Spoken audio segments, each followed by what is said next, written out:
Équilibrer Ida et Pingala est très important pour vivre une vie équilibrée.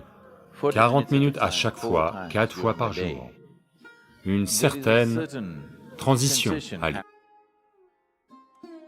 Elles sont appelées zones crépusculaires ou sandhyas, parce qu'à ces heures, l'équilibre entre Ida et Pingala change très rapidement.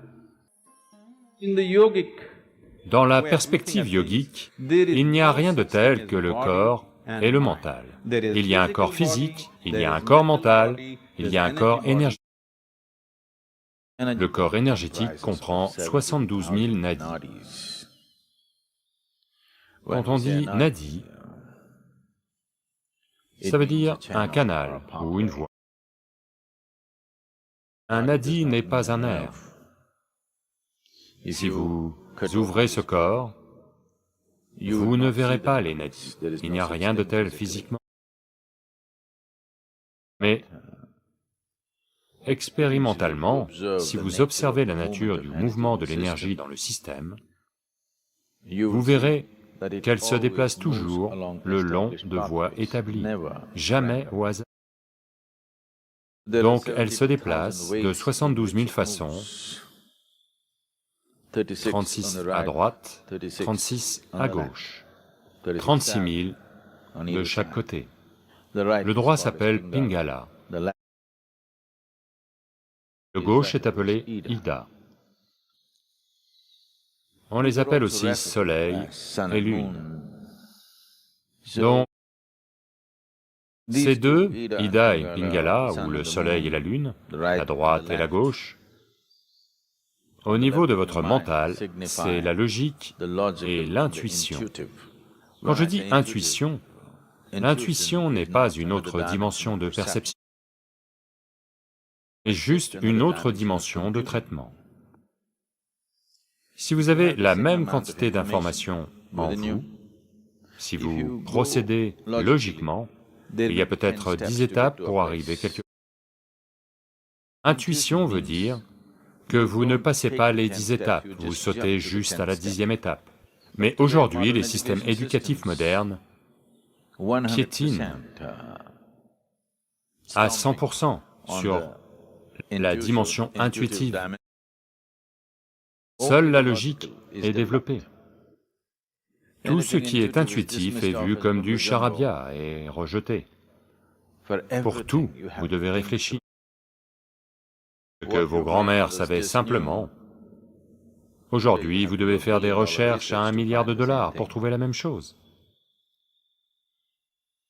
Lorsque vous devez réfléchir à tout, et que tout semble se faire en de multiples étapes, maintenant, la vie devient stressante.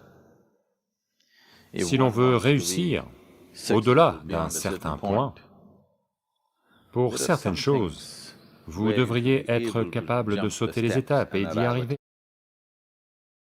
Ça reste les mêmes informations, ça reste les mêmes choses, c'est juste que vous n'avez pas à passer par autant d'étapes à chaque fois. Ça rend la vie très stressante, parce que c'est comme si vous conduisiez votre voiture sur 2 roues, les 2 autres roues inutilisées et conservées. Je ne sais pas pour quand, mais les 2 roues que vous utilisez vont être extrêmement éprouvées.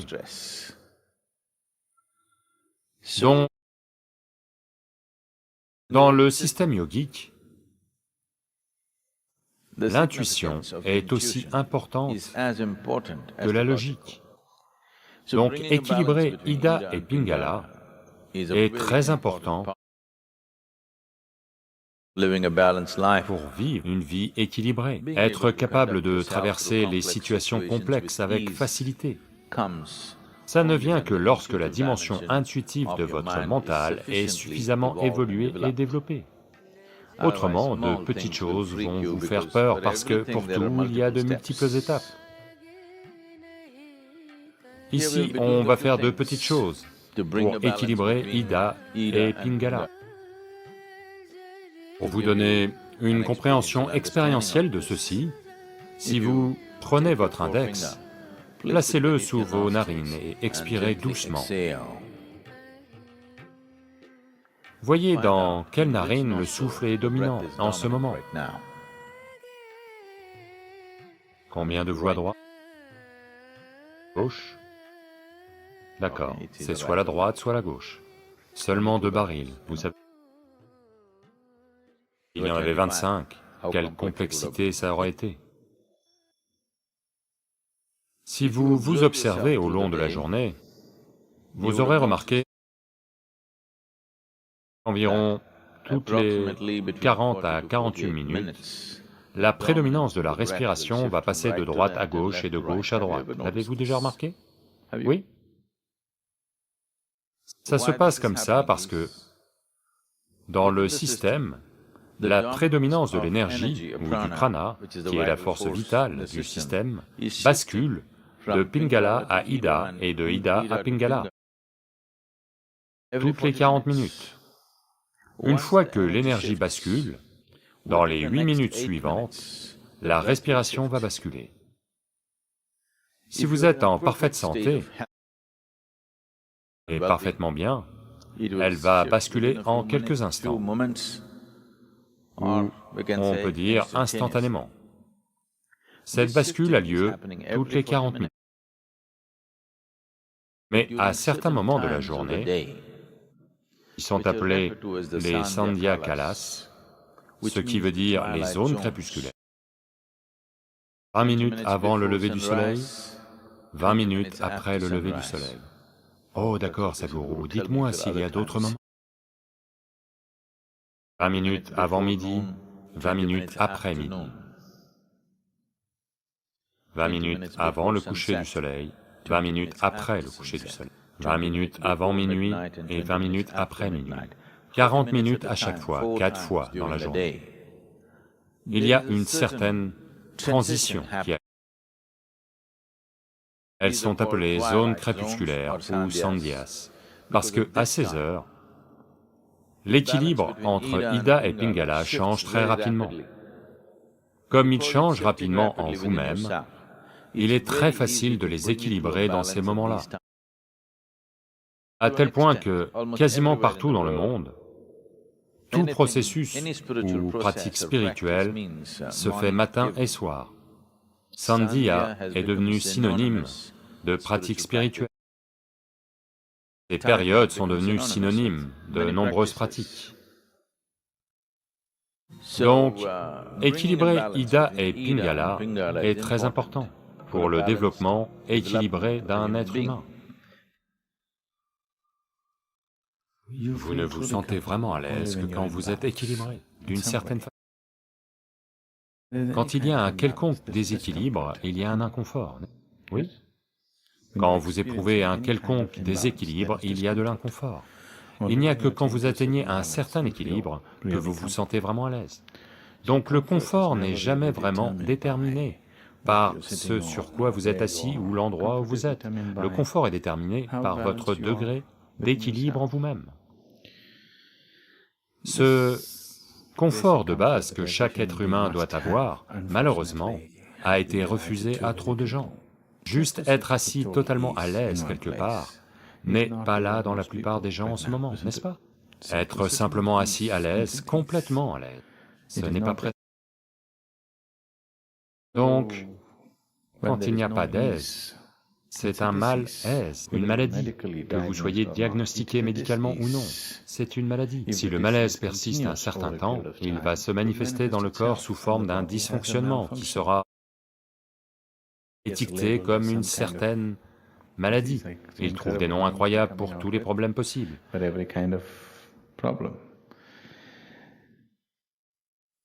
La raison fondamentale pour laquelle le système ne dure pas autant qu'il ne devrait, il est conçu pour durer, mais il ne dure pas autant qu'il ne devrait, parce qu'on le maintient à différents niveaux de déséquilibre. Vous conduisez votre voiture sur 2 roues en permanence. Vous savez, quelque chose va tomber en panne. Donc, de même, l'ensemble du système n'est pas maintenu comme il faut. Il n'y a pas assez d'équilibre dans le système. Il n'y a que quand vous êtes équilibré qu'il y a du confort, autrement il n'y a pas de confort. Un individu ne connaîtra pas le confort à moins qu'il y ait un certain sens de l'équilibre en lui-même. Il n'y a que quand vous êtes en équilibre que vous pouvez être immobile, et l'homme est malade. Les êtres humains ne sont malades que parce qu'ils ne savent pas comment être immobiles. Et il n'y aura pas d'immobilité à moins qu'il y ait le bon équilibre. Il n'y a que quand vous êtes totalement équilibré que vous pouvez être immobile en vous-même, autrement ça n'aura pas lieu.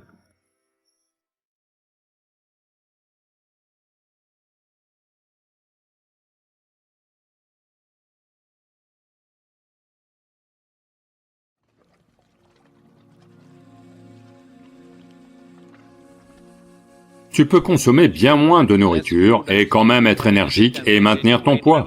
Ta glycémie ne va pas augmenter soudainement, tu n'auras pas faim pendant de longues périodes. Ça te donne du fer et ça te donne beaucoup de fibres.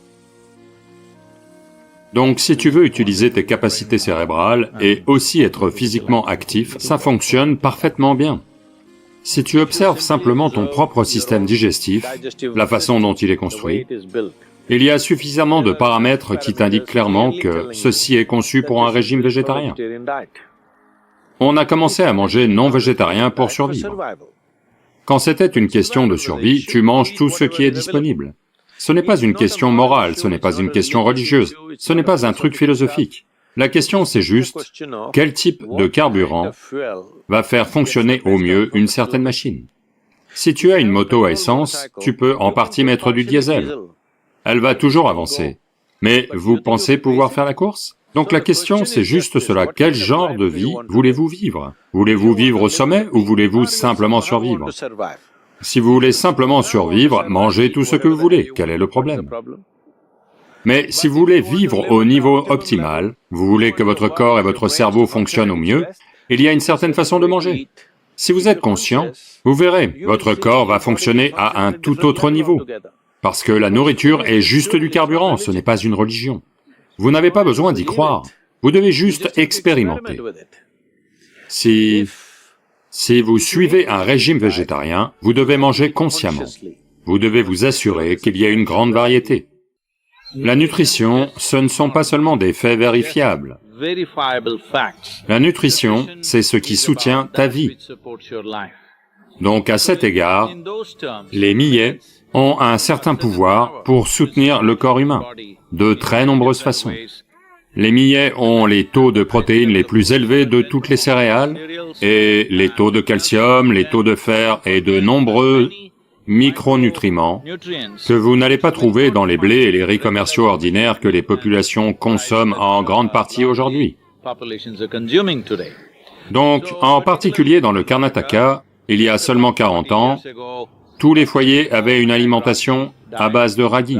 Le ragi mudé est très populaire, et le ragi peut être transformé en de très nombreuses choses. Le ragi ambali était une chose constante pour la croissance des enfants. Et le ragi dosa, le ragi roti, tout ça, ce sont des choses très populaires.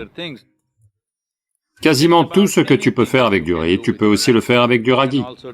Mais on est tombé dans le piège de la céréale unique. En passant à au moins à 50% de millet, même si vous ne pouvez pas passer à 100% à cause des voyages et autres, même en passant à 50%, vous allez voir trois choses. Une chose, c'est que votre état de santé général et vos niveaux d'énergie seront bien meilleurs que ce que vous vivez en ce moment. La chose suivante, c'est que vous pouvez consommer bien moins de nourriture et quand même être énergique et maintenir votre poids. En ce qui concerne les millets, une chose importante, c'est qu'ils sont à libération lente. Votre glycémie ne va pas augmenter soudainement. C'est un processus à libération lente et avec moins de nourriture, vous n'aurez pas faim pendant de longues périodes, ce qui est une très bonne chose. C'est très facile, ceux d'entre vous qui ont tendance à jeûner et essayer d'équilibrer leur régime en faisant des jeûnes et des jeûnes intermittents et des choses comme ça, vous verrez que le millet est extrêmement favorable à ce genre de mode de vie. Et par-dessus tout, le millet est étroitement lié à la terre sur laquelle vous vivez. C'est un aspect naturel de la terre, et cela est la meilleure chose à consommer, parce que la terre, les sols et votre corps ne sont pas trois choses différentes, ils sont une seule et même chose. Va-t-on comprendre cela maintenant, ou bien seulement quand on sera enterré? C'est la seule question. Donc les millets devraient être introduits dans nos vies. Tout citoyen responsable devrait faire cela, pour sa propre santé et son bien-être, et pour le bien-être du pays et du monde, et la diversité écologique de la planète, et en particulier si vous avez des enfants en pleine croissance. Le millet est un must dans votre maison. Un grand avantage des légumes-feuilles, c'est qu'ils t'apportent du fer, et ils t'apportent beaucoup de fibres, ce qui facilite le passage des aliments dans le système. Le protoplasme dans la feuille, qui est ce qui lui donne cette couleur verte, ne peut jamais être digéré si tu le manges cru.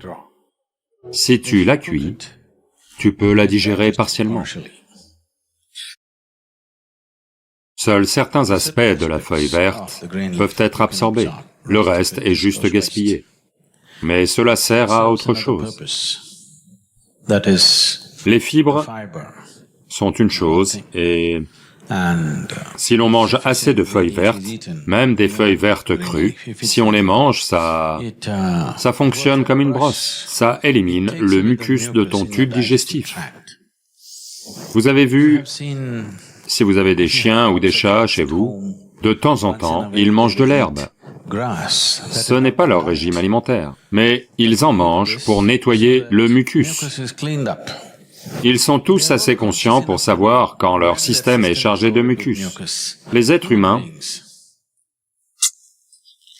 trop de mucus ici, donc ils n'arrivent pas à s'en apercevoir. Autrement, vous êtes censé le remarquer. Un des aspects les plus importants lorsqu'on mange des aliments verts, c'est que cela garantit que les impuretés inutiles ne restent pas dans le corps. Donc il faut au moins 24 heures, ou au moins 18 à 20 heures, avant que ça puisse fonctionner comme ça. Donc si vous mangez des légumes-feuilles, vous devez le faire tôt dans la journée, pour que le lendemain, ils agissent comme de bons laxatifs, et qu'ils éliminent tout. Donc si vous en mangez le soir, vous n'en retirez aucun bienfait. Vous devez les consommer tôt dans la journée. Donc, vous savez très bien que les aliments les plus digestes sont les fruits. La digestion, c'est Jataragni, les feux digestifs, comme on les appelle. Pour que ces feux brûlent le plus efficacement possible, les fruits sont à coup sûr la meilleure chose. Donc les fruits peuvent faire des choses miraculeuses au corps. Consommer suffisamment de fruits peut faire de grandes choses pour le système. On peut devenir très très vivant et actif, quel que soit votre mode de vie. Mais si vous faites un travail très basique, disons que vous creusez dehors tous les jours physiquement, pas avec une machine, mais vous creusez physiquement et travaillez très dur, alors peut-être que vous aurez faim toutes les 2 heures à cause des fruits. Parce que tu ne peux manger qu'un certain volume, mais il est digéré si rapidement que tu peux sentir que tu as l'estomac vide. Jusqu'à ce que vous atteigniez un certain niveau de conscience où vous êtes capable d'avoir l'estomac vide et quand même être énergique, parce que la faim, c'est manquer d'énergie, c'est comme si vous n'aviez plus de batterie, c'est pour ça que vous devez manger. Mais aujourd'hui, beaucoup de gens, ou la plupart des gens, je dirais, quand ils sentent que leur estomac est un peu vide, ils ont envie de manger. Pour éviter cela, vous avez besoin d'un peu de conscience, que tu as l'estomac vide, mais que tu es quand même bien, parce que tu as de l'énergie. Quand ton énergie commence à baisser, tu manges. Donc, si vous vous mettez à ne manger que des fruits, vous devrez peut-être soit passer un peu plus de temps sur le déjeuner et manger lentement pour ingérer assez de fruits, parce que avec peu de fruits, vous allez vous sentir rassasié parce qu'ils sont généralement sucrés. Donc il faut attendre et manger lentement. Il y a aussi une horloge biologique en nous, qui, disons que ton repas normal, un repas cuit, tu mettais 10-12 minutes à le manger. Même si tu manges des fruits, au bout de 10-12 minutes, ton corps te dit que tu as assez mangé. Donc, tu dois consciemment manger plus. Parce qu'il te chronomètre, et il ne mesure pas le remplissage, il ne fait que te chronométrer. Une fois ces 10-12 minutes passées, tu te sens rassasié. Donc il faut aller au-delà de ça et en consommer suffisamment. Mais si vous ne mangez que des fruits et êtes physiquement très actif, il est important que peut-être vous preniez 3 repas par jour. Et la plupart d'entre vous le font peut-être déjà. Donc, 3 fois par jour, si vous dormez 6 ou 8 heures, ou n'importe, pendant les heures restantes, 16 à 18 heures, manger 3 fois est plus que suffisant si vous mangez des fruits. Mais vous aurez l'estomac vide au bout de 2 heures. Donc vous devez vous habituer à tenir avec beaucoup d'énergie mais l'estomac vide. C'est là que votre cerveau fonctionne le mieux. C'est là que, en tant qu'être humain, vous fonctionnez le mieux. Ce sera bon pour vous. Donc si vous voulez utiliser votre puissance cérébrale et aussi être physiquement actif, ça va parfaitement bien marcher. Oui, les fruits feront une merveilleuse différence, en particulier dans le monde d'aujourd'hui. C'est très important parce que on évalue un être humain dans le domaine du travail, je veux dire. On évalue un être humain par rapport à ses capacités cérébrales, donc pour cela, les fruits vont faire une énorme différence, c'est sûr, et écologiquement, c'est la chose la plus sensée à faire.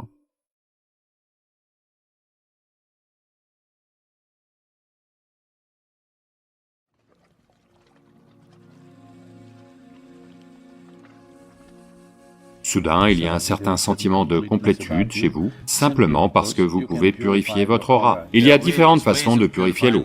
C'est bien qu'au moins l'eau que vous buvez soit purifiée, pour qu'elle ne soit pas empoisonnée chimiquement. Il y a un certain nettoyage de la dimension akashique de qui vous êtes. À un moment donné, vous sentirez que soudain, il y a une certaine liberté, un certain soulagement en vous. Pour nettoyer l'aura, une brise océane ou le sommet d'une montagne sont toujours le mieux. Parce que il arrive avec un minimum de turbulence. Il arrive sur une surface plane, sans aucune saccade. Quand je dis saccade, si vous voyez un bateau voguer sur l'eau, il laisse un sillage. Au début, vous pouvez le voir. Au bout d'un moment, vous ne le voyez plus. Mais si vous naviguez sur un autre bateau et le croisez, il se fait secouer, parce que le sillage est toujours là. Donc, si l'air se déplace sur la surface terrestre, en particulier dans les villes et partout où il y a toutes sortes d'obstacles, la quantité de sillage que ça crée est assez importante. Au lieu d'appeler ça un sillage, disons que la quantité de turbulence que ça crée est assez importante. Cet air-là n'aide pas beaucoup. Mais si vous allez juste vous asseoir là sur la plage, disons qu'il y a de la brise, une brise régulière un jour, pas cyclonique, vous vous asseyez là et soudain vous rentrez chez vous, vous vous sentez comme ce qu'est le sens de cette vie, juste. Vous voulez juste être là.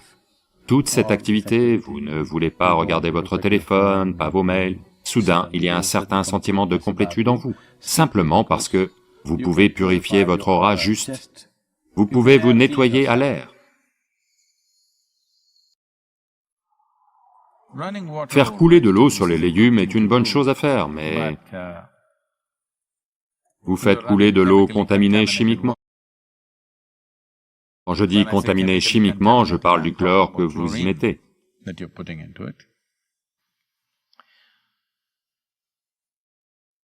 Je veux que vous compreniez cela. La nature de la vie sur cette planète est telle que ce qui agit comme un poison pour une créature agit aussi comme un poison pour une autre créature, peut-être pas dans la même mesure. Ce qui tue une bactérie vous tue aussi, vous, quelque part, parce que votre corps est constitué à 52% de bactéries. Ça vous tue aussi d'une certaine manière. Vous n'allez peut-être pas tomber raide, mais ça vous tue. Donc, si vous pouvez tuer une bactérie avec quelque chose, d'une certaine manière, vous tuez une partie de vous-même aussi. Mais vous avez fait ce choix parce que les gens se sont rassemblés en grand nombre pour vivre au même endroit, pas par amour les uns pour les autres, par cupidité, par compulsion, peu importe. Donc une fois que les gens se concentrent comme ça, alors il y a des contaminations à différents niveaux. Pour limiter cette contamination, on empoisonne l'eau, parce que il y a trop de choses là-dehors, si vous la buvez avec ça, vous pourriez mourir, donc vous voulez tuer.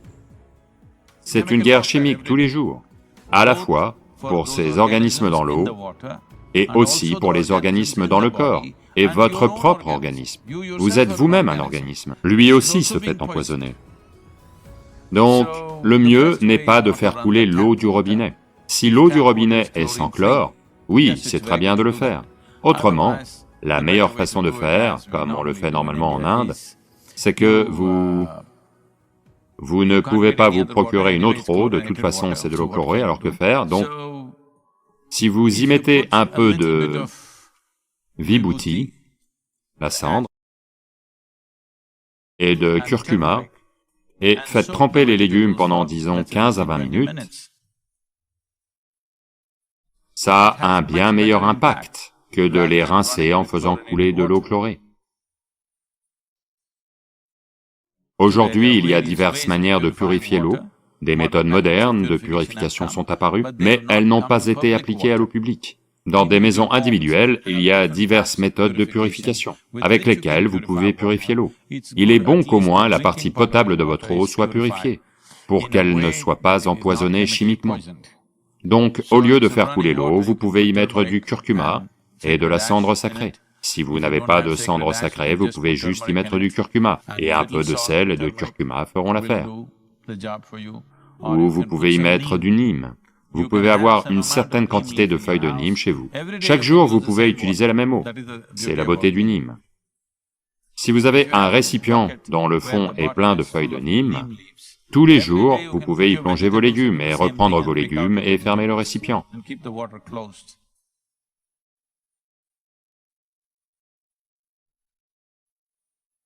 Ça va bien fonctionner. Si c'est un récipient en métal, c'est le mieux. Si vous avez un récipient en cuivre ou en laiton, c'est super. Autrement, même un récipient en acier fera l'affaire, ou en verre, ça va. Utiliser le feu comme moyen de nettoyer votre système est très puissant. Ici, à l'ashram, on appelle ça klesha nashana, ce qui veut dire détruire ou brûler les impuretés dans le système.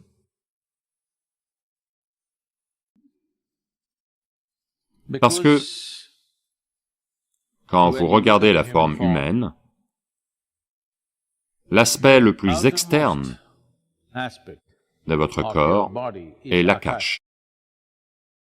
Il y a environ 30 à 45 cm d'akash autour de presque tout le monde. C'est un ingrédient essentiel de la fabrication de cette forme. La purification du corps est importante dans le sens où vous pouvez le purifier. Un simple bain ou une douche que vous prenez est une forme de purification. Vous voulez juste laver la surface de la peau. Et si vous faites attention, en particulier si vous prenez une douche avec de l'eau froide ou fraîche, vous verrez qu'une douche ne consiste pas seulement à nettoyer la peau, ou laver n'importe quelle saleté, ou impuretés qui peuvent être sur votre peau. Mais elle vous régénère et vous purifie de beaucoup de choses. Si vous êtes très stressé, si quelque chose vous embête, quelque chose vous dérange, vous allez sous la douche, quelques minutes, et en sortez. Vous constatez que vous êtes un peu soulagé de tout ça. Ce n'est pas seulement parce que de l'eau fraîche coule sur votre corps et calme vos nerfs ou autre, cela aussi a lieu, bien sûr. Au-delà de ça, il y a un certain nettoyage de la dimension akashique de qui vous êtes. Donc, tout comme vous pouvez laver le corps à l'eau, vous pouvez laver le corps au feu. C'est ce qu'est Klesha Nashana Kriya. Si la personne qui le fait est formée comme il faut, et qu'elle le fait comme ce doit être fait, alors, à un certain moment, vous verrez, au début, ce n'est que du feu, mais à un moment donné, vous allez sentir que soudain, il y a une certaine liberté, un certain soulagement en vous, parce que quelque chose qui était attaché à vous est parti.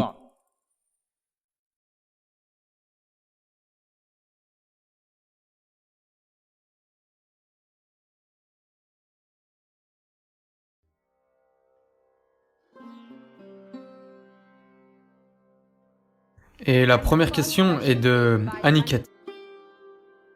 Il dit: Bonjour Guruji, ces derniers jours je suis tombé sur plusieurs documents sur la société secrète des Illuminati, qui gouvernent le monde entier en utilisant les médias, les réseaux de la finance et les lobbies pharmaceutiques. De nombreux dirigeants, gourous et prêtres sont même sous leur contrôle.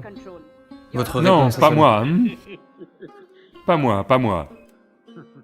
Mais vous devez quand même Je vais le répondre faire, à la question. mais je dis que je ne suis pas sous leur contrôle. Je suis d'accord. Voyez, je pense que vous lisez Dan Brown. Vous parlez à Aniket? Oui.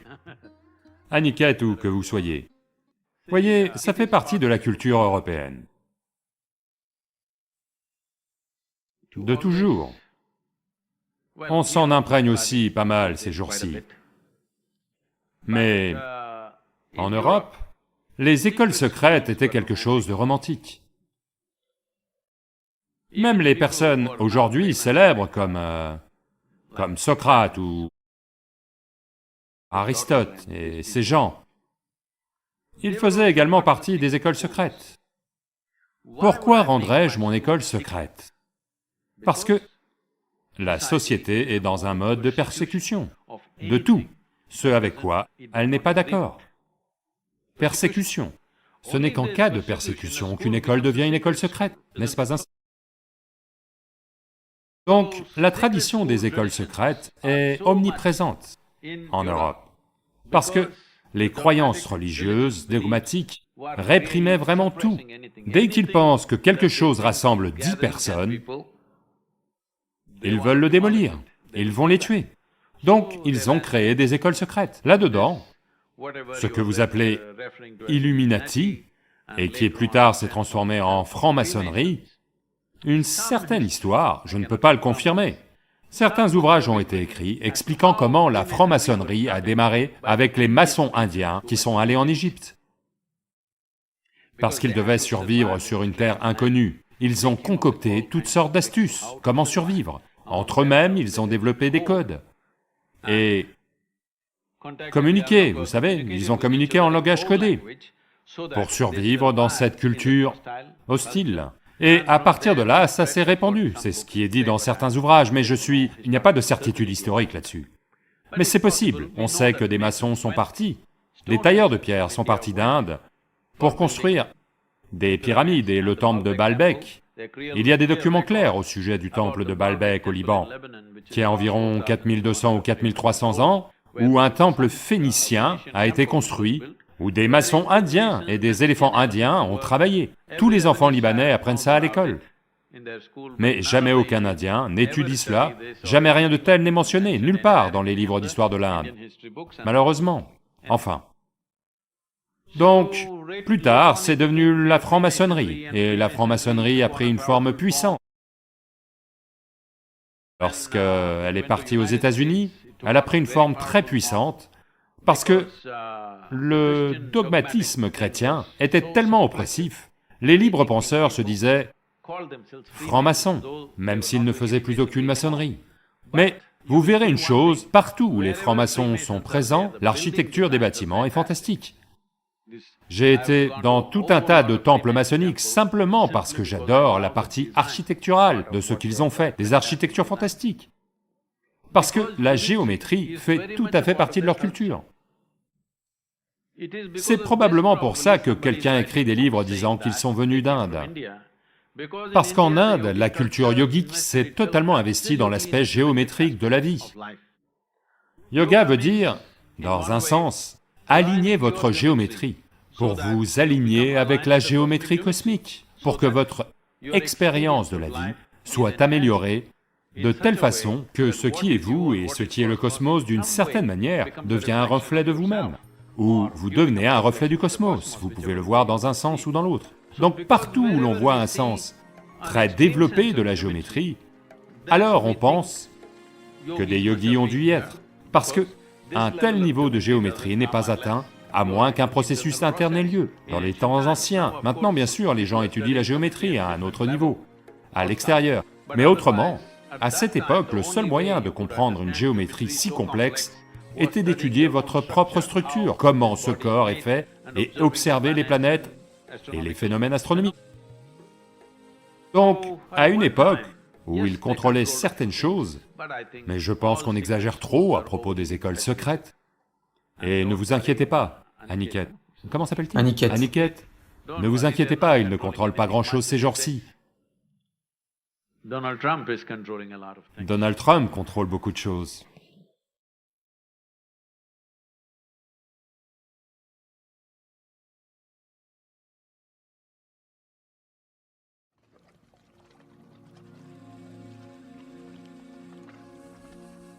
Toddlers have diaper issues, adolescents have hormonal issues. Les quadras et quinquagénaires ont des crises. La vieillesse, vendue aux industries pharmaceutiques. Cela a beaucoup de dimensions. Toutes ces choses vont travailler contre toi. Ta propre intelligence va travailler contre toi. Et adolescence veut dire qu'il mue, littéralement, d'un stade à un autre. Une chose simple, c'est cela. Pour les adolescents, cela doit être mis en avant. L'adolescence est le printemps de la vie. Si le printemps vous pose problème, je peux imaginer comment vous allez gérer vos hivers. Allô?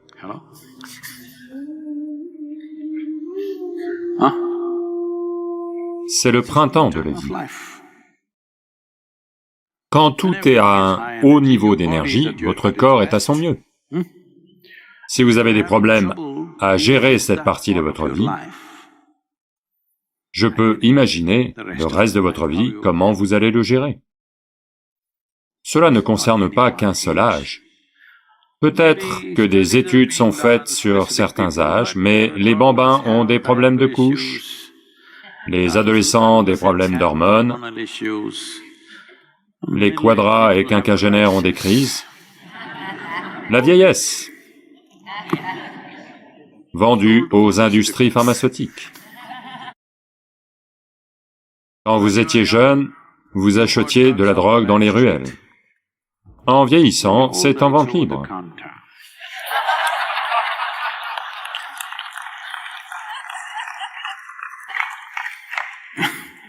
Rien n'a beaucoup changé, c'est juste devenu légal, tout devient légal, vous savez? Allô? Beaucoup de choses qui n'étaient pas légales sont devenues légales, n'est-ce pas? Donc, ce n'est pas pour se moquer de la souffrance de quelqu'un, mais vous devez comprendre ce qui se passe. Cela comporte de très nombreuses dimensions. Je ne pense pas pouvoir toutes les couvrir pendant ces quelques minutes, mais juste pour mettre les choses en perspective pour vous. Voyez, il y a pour vous 5 sources de réceptivité, pour vous. Sur le monde extérieur, il y a 5 ouvertures. Votre vision, votre ouïe, votre odorat, votre goût et votre toucher. L'aspect le plus simple de la vie, c'est cela. Essentiellement, vos yeux sont conçus pour recevoir 12 heures de lumière, 12 heures d'obscurité. La lumière des étoiles, la lumière de la lune, d'accord.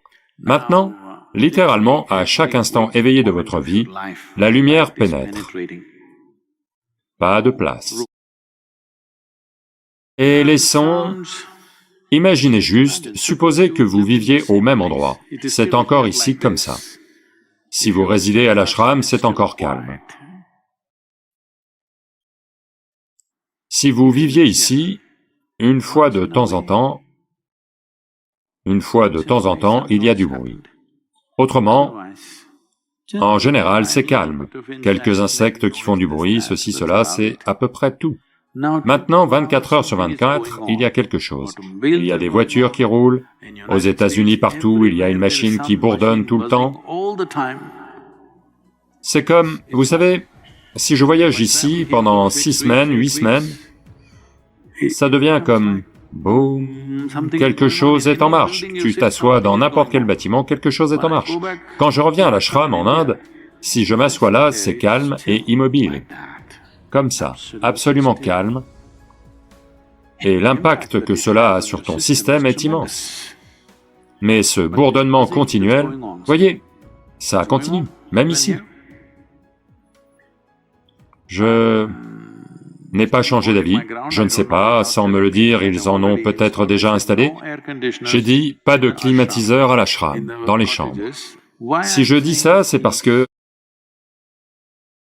tu vas à un centre de yoga parce que tu veux amener ton système à un certain niveau de stabilité, d'équilibre.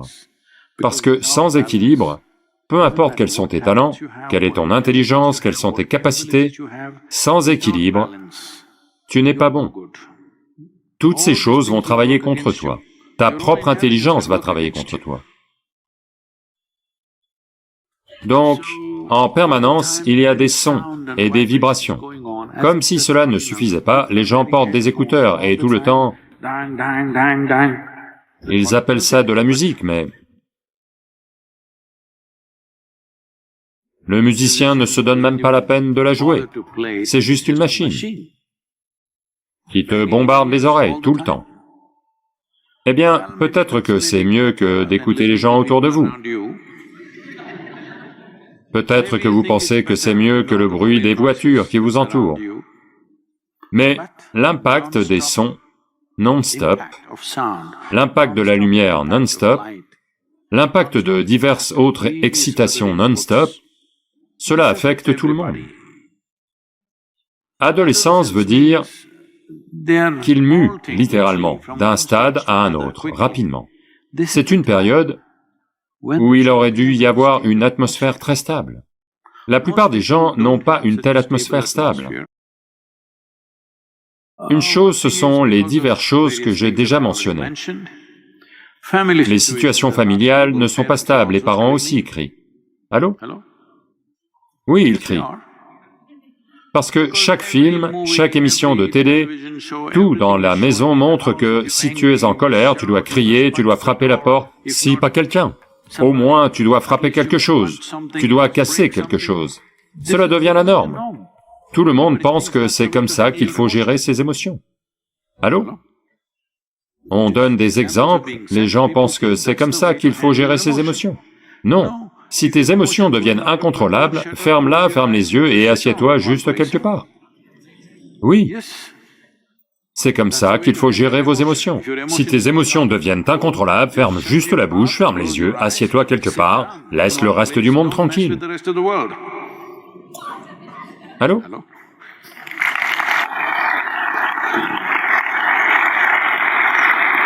Au moins, ce niveau de responsabilité, vous devez l'avoir. Quand vous partez dans tous les sens, vous ne faites pas partir le monde dans tous les sens. Gardez-la pour vous, votre pagaille. Vous devez faire au moins ça, n'est-ce pas? Non, partout les gens montrent que si tu as des émotions, tu dois frapper quelque chose. Tu dois casser quelque chose, tu dois lancer quelque chose sur quelqu'un, ou au moins sur le mur. Donc, tout ça. Et dites-moi, supposez qu'il n'y ait pas de télévision et qu'il n'y ait pas de cinéma. Combien de fois dans votre vie auriez-vous vu quelqu'un se faire tirer dessus? Mais maintenant que vous regardez votre cinéma et la télévision, combien de personnes avez-vous vu se faire tirer dessus? Des centaines, des milliers probablement, n'est-ce pas? Vous pensez que ça n'a pas d'impact? Non seulement ça, mais depuis l'âge de 5 ans, tout ce qu'ils apprennent c'est tirer, tirer, tirer.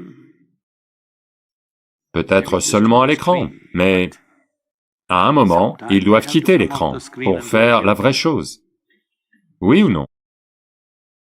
Et maintenant, je peux continuer comme ça, un nombre infini de choses qu'on fait au nom de la soi-disant vie moderne, qui est une façon de détraquer la vie.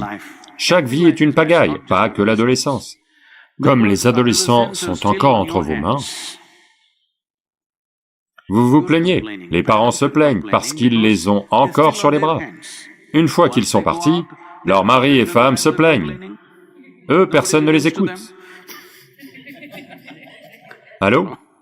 Les mêmes gamins sont partis et se sont mariés et ont fait des enfants et tout. Allô?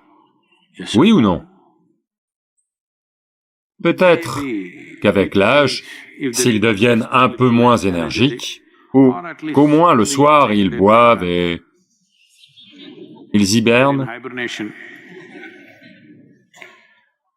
soit ils sont quelque part dehors à gagner leur vie, quand ils rentrent à la maison, ils sont en hibernation. Comme ça, tout le monde est en sécurité. Mais ce n'est pas une façon de mener la vie.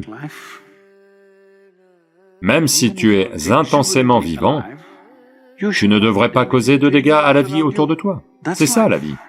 Allô? Ton seul moyen de ne pas être dangereux, c'est d'être anesthésié. Cela n'est pas une bonne vie. Allô? Maintenant, ceci est une phase de la vie où des changements ont lieu extrêmement rapidement. Tous ces impacts qui touchent chaque vie sur la planète, pas que la vie humaine, chaque vie sur la planète, se font peut-être sentir un peu plus chez l'adolescent, ou peut-être que c'est la même chose que pour vous. C'est juste que vous pensiez qu'ils étaient vos petits chouchous. Maintenant, ils expriment des qualités génétiques.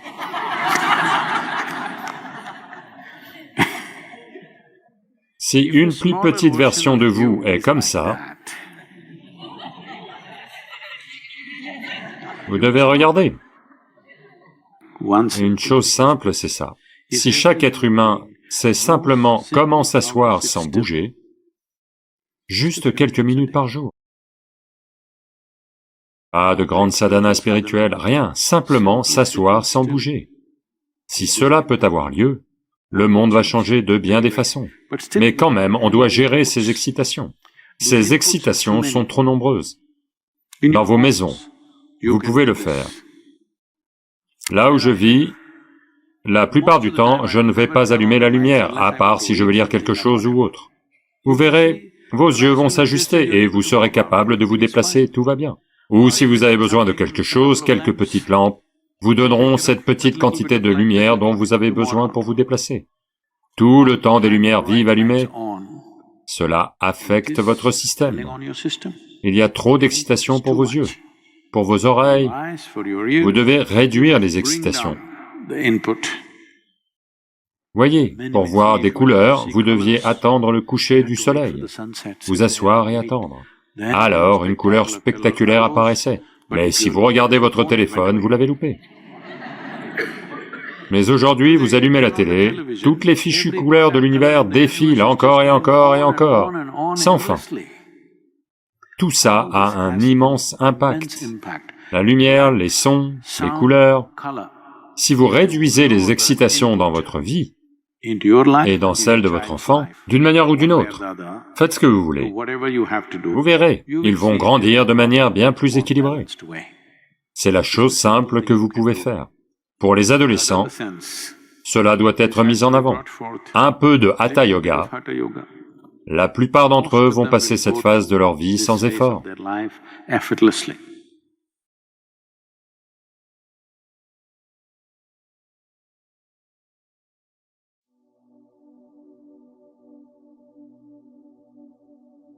Tantra ne veut pas dire promiscuité débridée comme l'ont véhiculé les Américains. Tantra veut dire une technologie. Il y a beaucoup de choses, si je parle de choses qui ont lieu autour de moi, elles sont trop contes de fées. Soudain, vous devenez comme... La vie est un jeu, ce n'est plus une lutte. Namasté. Pouvez-vous parler du mentalisme? C'est quoi le mentalisme?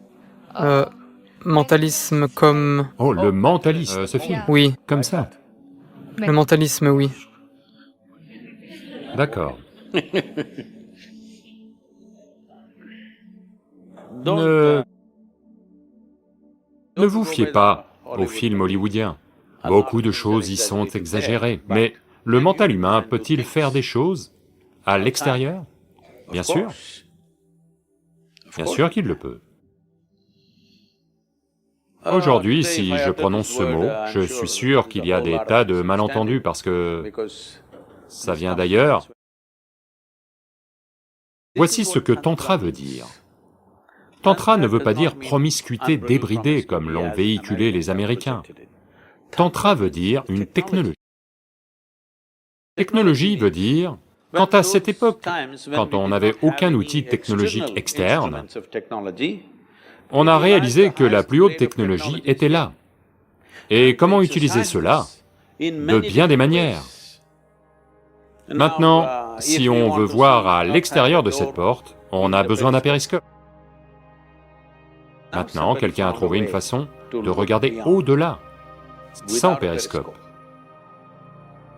en utilisant votre mental, au-delà du domaine de votre corps. En ce moment, le mental fonctionne dans les limites de votre corps, vous voulez l'utiliser là-bas. C'est possible de le faire, ce n'est pas possible. C'est juste que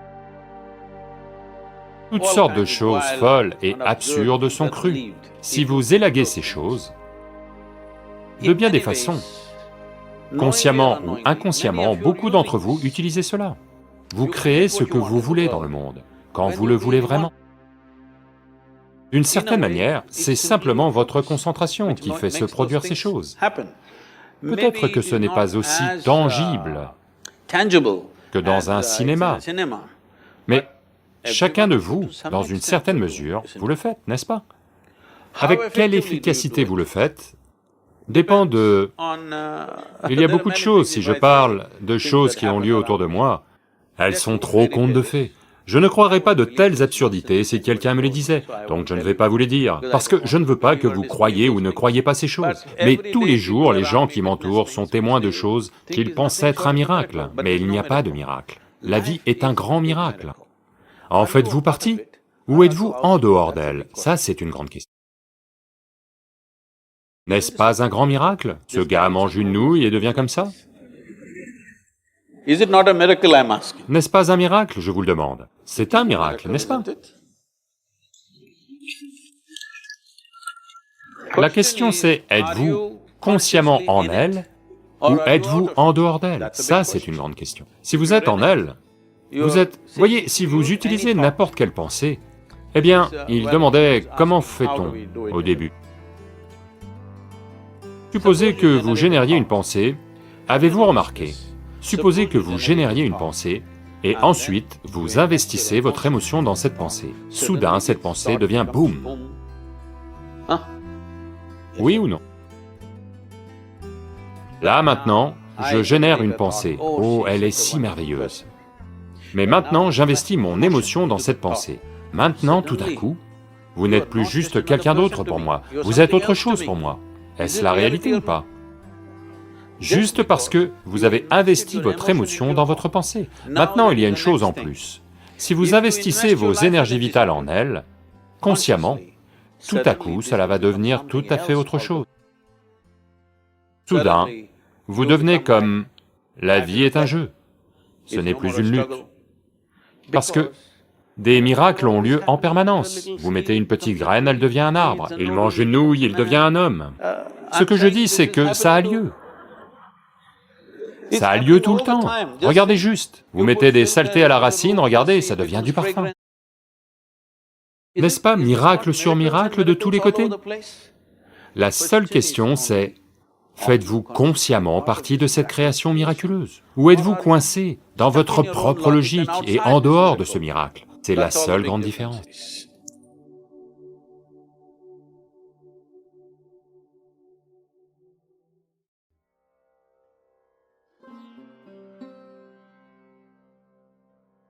Ma question porte sur la complexité de toute relation. Pourquoi est-ce qu'au-delà d'un certain point, elles deviennent complexes? Que ce soit entre copines, que ce soit entre copains, et en particulier les relations entre une petite amie et un petit ami, et entre mari et femme. Namaskaram, Muni. Donc vous commencez à goûter à l'aigreur des relations. Bien sûr, tout le monde connaît aussi la douceur des relations, mais il y a aussi beaucoup d'aigreur. Malheureusement, aujourd'hui, nous avons encore absorbé cela de l'Occident, que si vous prononcez le mot « relation », les gens pensent généralement aux relations corporelles, ou d'une certaine façon, ça doit être entre un homme et une femme, ou autre chose, mais essentiellement une relation basée sur le corps. Non, les relations peuvent être de nombreuses sortes. Si ce sont des relations basées sur le corps, habituellement l'excitation à propos du corps de l'autre va s'éteindre au bout d'un certain temps. Ce que vous pensiez être ultime n'est plus ultime après un certain temps. Il est naturel que vous commenciez à sortir de cela. Alors, quand l'attraction principale qui a uni les gens se met en quelque sorte à fondre, sans savoir pourquoi, ils commencent à être désagréables l'un avec l'autre. Parce qu'essentiellement, une telle relation a pour intention d'extraire de la douceur d'une autre personne, d'extraire du bonheur d'une autre personne. Donc si vous essayez d'extraire de la joie de quelqu'un, après un certain temps, vous verrez que quand ça ne donne pas les mêmes résultats qu'au début, une certaine aigreur va apparaître. C'est important. Quand vous êtes jeune, certaines choses peuvent se produire. Lorsque vous vieillissez, quand je dis vieillissez, d'hier à aujourd'hui, vous êtes plus vieille. Je ne dis pas que vous êtes vieille, Muni. Je dis juste que d'hier à aujourd'hui, vous êtes un peu plus vieille. Donc aujourd'hui, vous devez penser en termes des relations que vous entretenez dans votre vie, pas nécessairement les relations biologiques, tout type de relation que vous avez. Si la relation est basée sur l'expression de votre joie, pas sur une extraction de joie. Pour cela, vous devez devenir joyeuse par votre propre nature avant tout. Si vous vous concentrez sur ça, que vous êtes exubérante et débordante de joie, si c'est le cas, et que votre relation ne consiste qu'à partager cela, alors vous n'avez pas à vous soucier du cirque habituel que les gens traversent en termes de relations. Gérer les relations veut dire que dans la vie de tous les jours, une relation ne reste peut-être pas cantonnée à un domaine de la vie. Une fois que les gens sont ensemble, ils vont devoir partager beaucoup de choses. Naturellement, vous allez commencer à vous marcher sur les pieds pour beaucoup de petites choses qui arrivent. Pour cette raison, il y aura de nombreuses interactions, ou vous pouvez même les appeler altercations, elles vont se produire. Tout cela, vous ne pouvez pas le gérer tous les jours. Les gens pensent pouvoir gérer, après un certain temps, vous verrez, vous ne pouvez pas gérer. Donc, la meilleure chose est de vous gérer vous-même de telle manière que vous soyez un être naturel, exubérant et joyeux. Si tel est le cas, les relations se produiront. Et les relations ne seront pas basées sur des besoins.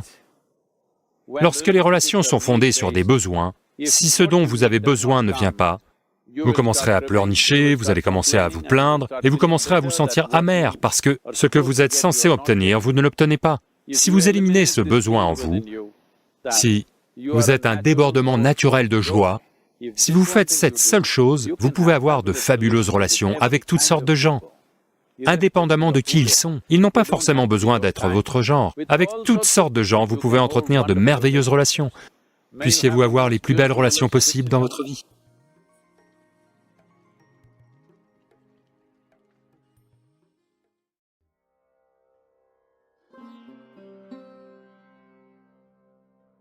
Ils vont se coller dans votre côlon. Donc, les déchets qui auraient dû être facilement évacués ne vont pas être évacués du système. C'est propice aux maladies. Ça veut dire que votre activité respiratoire et votre processus de pensée et votre odorat vont diminuer au bout d'un moment. Ça vous rend à coup sûr léthargique.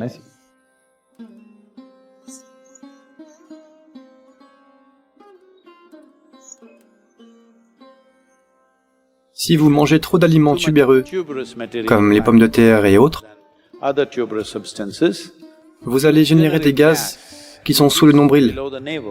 Une fois que vous générez des gaz là, votre prana entre le nombril et le creux de la gorge ne va pas fonctionner comme il le devrait, et les niveaux de dynamisme dans votre système vont baisser.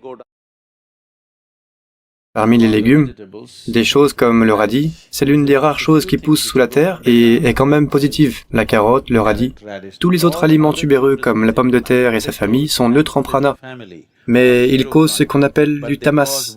Tamas, ça veut dire que ça introduit une certaine inertie en vous. On conseille en général aux étudiants et aux méditants de ne pas manger de pommes de terre et apparentés, parce que elles augmentent le quota de sommeil. À la fois pour l'étudiant et pour le méditant, le plus grand ennemi, c'est le sommeil, vous savez. Si vous fermez les yeux et vous asseyez, si vous ouvrez le livre de cours, un livre de cours est un excellent tranquillisant, n'est-ce pas? Et en plus de ça, si vous êtes au régime pomme de terre, vous allez vous endormir instantanément.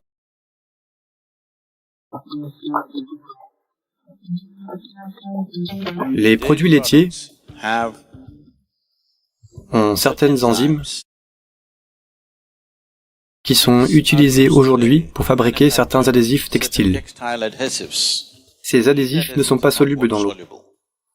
Donc, quand vous consommez beaucoup de produits laitiers, ils vont se coller dans votre côlon. Donc, les déchets qui auraient dû être facilement évacués ne vont pas être évacués du système.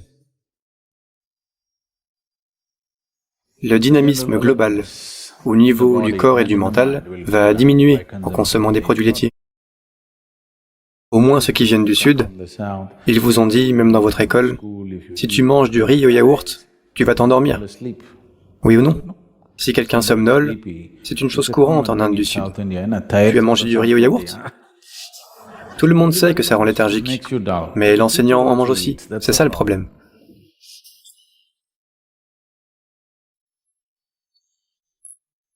C'est un fait établi médicalement que dans votre système actuel, si vous mangez de la viande crue, elle va mettre entre 70 et 72 heures à traverser le système. Si vous mangez de la viande cuite, elle va mettre 50 à 54 heures à traverser le système. Si vous mangez de la nourriture végétarienne cuite, elle va mettre 24 à 30 heures à traverser le système. Si vous mangez un légume non cuit, il va mettre 12 à 15 heures à traverser le système. Si vous mangez un fruit, il va mettre 1h30 à 3 heures à traverser le système. Pourquoi ça prend tant de temps? Parce que, essentiellement, le tube digestif chez l'être humain mesure environ 7 à 11 mètres de long. Tout ce tuyau qui va des lèvres à la sortie anale. Chez tous les animaux herbivores, c'est une caractéristique que leur tube digestif fait environ 5 à 6 fois la longueur de leur corps. Chez les carnivores, il ne fait que 2 fois et demi à 3 fois la longueur de leur corps. Ou en d'autres termes, tous les animaux qui mangent de la viande ont un intestin très court. Tous les herbivores ont un intestin long. Donc, comme la nourriture végétarienne traverse le système rapidement, la longueur a été conçue comme ça. Donc, quand vous mangez de la viande et la gardez dans le système pendant longtemps, définitivement c'est propice aux maladies. À bien des égards, vous allez en créer. Manger de la viande est devenu une partie de notre, vous savez, de la culture dans le monde. Parce que, dans de nombreuses sociétés dans le passé, on était en mode survie. Quand c'est une question de survie, mangez tout ce qu'il faut manger, ça c'est autre chose. Une fois que la survie est assurée, c'est là que vous choisissez. Maintenant, vous choisissez quel genre de corps vous voulez, quel genre d'activité vous voulez accomplir, en fonction de ça, vous mangez. Ce n'est pas parce que c'est un tabou de manger de la viande. Il s'agit de manger plus consciemment. Il s'agit de manger par choix.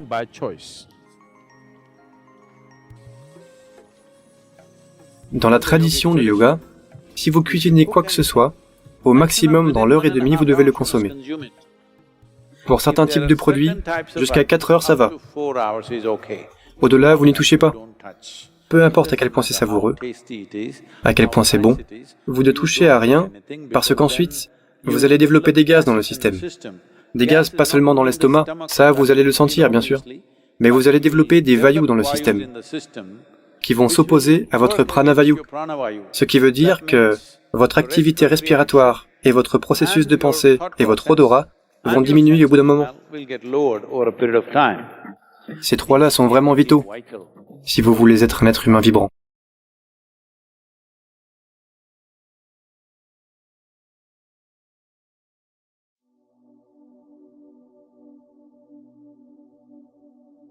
Il a tout appris dans le ventre de sa mère. Tu as 14 formidables possibilités en toi. Il a dit à ses soldats, s'il renverse une seule goutte, coupez-lui la tête. 1 jour, 2 jours, 3 jours, 4 jours. Il est resté debout là. Il y avait un sage, un grand sage. Il s'appelait Suka. Il était le fils de Vedavyasa. Suka a appris tout ce qu'il pouvait apprendre, toutes les écritures et le savoir et les traditions et tout le reste, quand il était dans le ventre de sa mère. Il a tout appris dans le ventre de sa mère. Quand il en est sorti, c'était un enfant sage. Donc c'était un Bala Brahmachari. Personne ne l'a initié, mais il est comme ça. Un jour, Suka se dit qu'il doit aller à Vaikunta pour rencontrer Vishnu. Donc il y va. Les gardes l'arrêtent et lui disent « Quoi ?» Il dit « Je suis Suka, le fils de Vedavyasa, je veux voir Vishnu. » Ils le regardent et lui disent « Nous voyons que tu es farci de savoir. On peut voir les Védas dans ton corps, les Upanishads dans ton corps, tous les textes sacrés dans ton corps, mais tu n'as pas de gourou. Tu n'as rien à faire ici, rentre chez toi. » Alors Suka est confus, parce que il n'a jamais pensé à ce qu'est un gourou, parce que tout ce que n'importe qui voudrait savoir était déjà là en lui quand il est né. Donc il retourne voir son père, et il dit « Père, ils ne m'ont pas laissé rentrer dans Vaikunta. Ils m'ont dit qu'il me faut un gourou. Qu'est-ce que c'est que ça? Je veux cela. Ils disent que mon savoir n'est pas suffisant. » Alors Vedavyasa dit, vois-tu, il n'y a qu'une seule personne qui peut être ton gourou. C'est le roi Janaka. Suka dit, ok, je vais aller là-bas. Et il y va. Il y va, et il voit aux portes du palais, il regarde le palais, un bâtiment très luxueux et raffiné, avec une magnifique esthétique. Il dit, ce n'est pas le genre d'endroit où mon gourou peut vivre. Ça a l'air trop luxueux et inapproprié pour une personne spirituelle. Alors il fait demi-tour, repart et redemande à son père. Son père dit, Janaka est le seul gourou pour toi.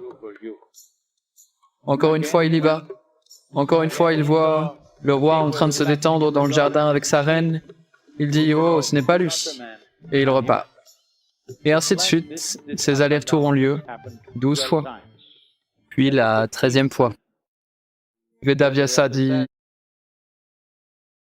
vois-tu, tu as 14 formidables possibilités en toi. Tu en as gâché 12 durant ces 12 voyages. Il n'y en a plus que 2, c'est toi qui vois. Alors Suka se rend aux portes du palais. Il n'aime pas l'opulence du palace, la façon dont les gens sont tous bien vêtus de soie. Il n'aime pas ça. Il se dit, ceci n'est pas un lieu spirituel. Mais comme son père l'a mis en garde, qu'il n'y en a plus que 2, si tu perds ça, tu as tout perdu, il y va. Et il dit, je veux voir le roi. La première chose, c'est qu'il s'attendait à ce que lui, Suka, le fils de Vedavyasa, à son arrivée, le roi allait arriver pour l'accueillir. Personne n'est arrivé. Puis il s'avance et demande « Je veux voir le roi ». Alors Janaka demande « Où est-il » Il lui indique l'endroit. Il se trouve à un endroit où, normalement, hors du palais, il jette toutes les ordures. Elles arrivent là et tombent dans une fosse. C'est là qu'il se trouve. Le roi Janaka dit « Dites-lui de rester debout là ». Il est resté debout là. Dans la soirée, les poubelles de la journée, il se met à les jeter. Donc, il est resté debout là, 1 jour, 2 jours, 3 jours, 4 jours. Il est resté là. Une montagne d'ordures l'ont recouvert, mais il est simplement resté là debout. Puis le roi Janaka demande, que se passe-t-il? Ils disent, il est planté là. Il dit, demandez-lui de se laver. donnez-lui de nouveaux habits et amenez-le ici. Donc c'est ce qu'ils ont fait, et puis il s'est retrouvé devant Janaka. Janaka dit, vois-tu, en l'honneur de ton arrivée, j'ai organisé tout un tas de célébrations et de fêtes, il se passe plein de choses ici. Va t'amuser, mais prends juste ce récipient avec toi. Le récipient est rempli de lait, à ras-bord. Il dit, prends ce récipient avec toi, et ce qu'on a organisé en ton honneur va profiter de la fête et revient. Donc, Sukha prend le récipient et s'en va. Il est trop plein. Il demande à ses soldats, il dit, s'il renverse une seule goutte, coupez-lui la tête. Donc, quand votre tête est en jeu, vous savez, vous marchez prudemment. Très prudemment, sans renverser une goutte, il traverse toute la fête et revient. Alors, as-tu profité de la fête? Lui demande Janaka. Il dit, quelle fête? Je surveillais juste le lait. Alors Janaka lui dit, je veux que tu saches que c'est moi. Juste pour t'assurer que le lait ne se renverse pas, tu as eu besoin d'énormément d'attention. Maintenir mon lien avec le divin requiert bien plus d'attention. Mais malgré tout, regarde-moi. Je suis quand même impliqué avec tout ce qui m'entoure. Tu en es encore à un point où, si tu te concentres sur une chose, le reste n'aura pas lieu pour toi. Donc, tu as besoin de travailler. Et il l'a pris comme disciple. Un homme qui était considéré et célébré par tous comme un sage né. Né sage. Mais il avait besoin de cela. Parce que, une chose c'est que se retirer, se connecter avec l'aspect le plus profond de qui nous sommes, en même temps, être capable d'être actif. C'est tout le sujet de mon travail. Mon travail n'est pas un enseignement, pas une philosophie, pas une idéologie. Il n'est pas tiré d'un texte sacré. Ce sont simplement des technologies pour vous donner des outils tels que si tu t'assois ici, ton corps est ici, ton espace psychologique fonctionne autre part, ce qui est toi est un peu à l'écart de cela. Une fois qu'il y a une petite distance entre toi et ton corps, c'est la fin de la souffrance physique. Une fois qu'il y a une petite distance entre toi et ton processus psychologique, la souffrance mentale prend fin. Tu peux profiter de tout. Tu peux être impliqué avec tout, mais jamais empêtré dans quoi que ce soit.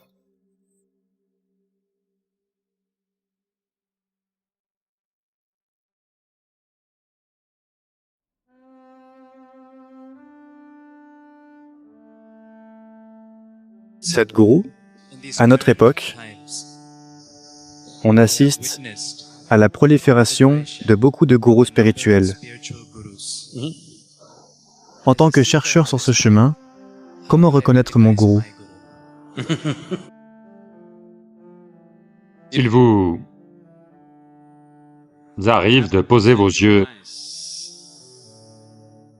sur un seul dans votre vie, vous êtes très chanceux. Ou en avez-vous vu beaucoup? Je ne sais pas. C'est juste que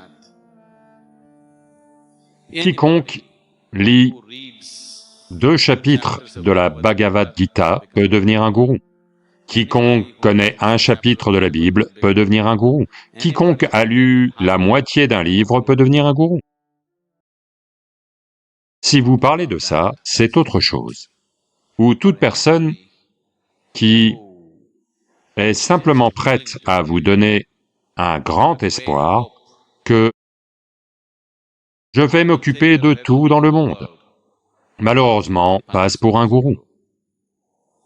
On a eu trop de gens comme ça sur la planète, et en particulier dans notre pays, qui nous ont promis « Ne vous inquiétez pas, je suis là, tout ira bien ». N'est-ce pas? À tous les âges, ils l'ont dit, n'est-ce pas? Mais les gens ont continué à se débattre avec leur vie quotidienne, comme d'habitude. Il y a tellement de gens qui vous ont béni et béni et béni. Et malgré ça, dans ce pays, la moitié des gens n'ont pas de nourriture dans l'estomac. Malgré ça, on ne sait même pas comment vivre comme des êtres humains de base. N'est-ce pas? Donc, si quand vous dites « gourou », ce que vous appelez « gourou », c'est tout un cirque de gens. Toutes sortes de gens qui offrent du réconfort. Les gens qui offrent du réconfort, au mieux, vous pouvez les appeler des saints. Ils ont un certain caractère agréable. Ce sont des êtres humains agréables. Ils sont bien plus agréables que les gens ordinaires dans la rue. Et ils ont de bonnes intentions. De bonnes intentions et une nature agréable ne font pas de vous un gourou. Peut-être qu'on peut appeler cette personne une personne sainte, quelque chose comme ça. Un gourou n'a pas forcément à être agréable. Voyez, je ne le suis pas. Pas forcément à être agréable parce que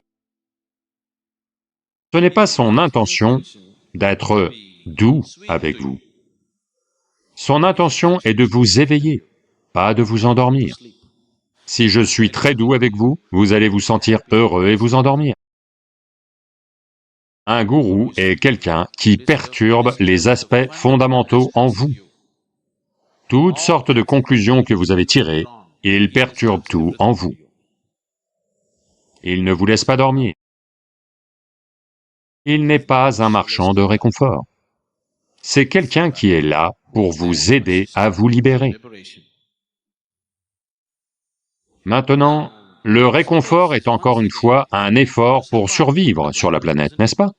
Oui. Le réconfort psychologique n'est que votre survie psychologique ici, n'est-ce pas? Si la survie est tout ce que vous cherchez, vous ne devriez pas chercher un gourou. Vous devriez chercher des marchands de réconfort. Vous cherchez un gourou seulement quand vous êtes prêt à vous éveiller, quand vous êtes prêt à vous transformer, quand vous êtes prêt à laisser tomber vos limitations et à entrer dans d'autres dimensions de la vie. Si un tel désir n'est pas venu, encore, ne vous préoccupez pas des gourous. Établissez-vous quelque part, allez au cinéma, mangez de bonnes choses, faites une promenade sur la plage, ça va aider. Maintenant, comment reconnaître mon gourou? Ne cherchez pas votre gourou, ok? Approfondissez juste le désir en vous. Quand vous connaîtrez la douleur, quand vous connaîtrez la vraie douleur de ne pas savoir, quand vous connaîtrez la douleur de l'ignorance, alors un gourou arrivera. Vous n'avez pas à chercher. Même si je le vois, comment est-ce que je le reconnais? Si vous vous asseyez avec lui, tout en vous devrait se sentir menacé. Vous voulez vous enfuir, mais il y a quelque chose en vous qui continue à vous attirer vers lui. Vous ne voulez pas être là, mais il y a quelque chose en vous qui continue à vous attirer dans sa direction. On peut assumer que c'est votre gourou. Si vous ne vous sentez pas menacé par lui, si vous vous sentez très à l'aise avec lui, alors il n'est pas votre gourou, c'est peut-être votre ami. C'est peut-être un homme bon. Vous devriez peut-être chercher ses bénédictions, mais ce n'est pas votre gourou. Parce que si vous choisissez, vous allez choisir ce qui vous plaît, n'est-ce pas? Oui. Si vous choisissez, qu'allez-vous choisir? Vous allez choisir ce qui vous plaît. Qu'est-ce qui vous plaît toujours? Ce qui conforte votre ego, ça vous plaît. Ce qui perce votre ego, ça ne vous plaît pas. Quiconque conforte votre ego est votre ami, n'est-ce pas? Quiconque titille votre ego est votre ennemi, n'est-ce pas?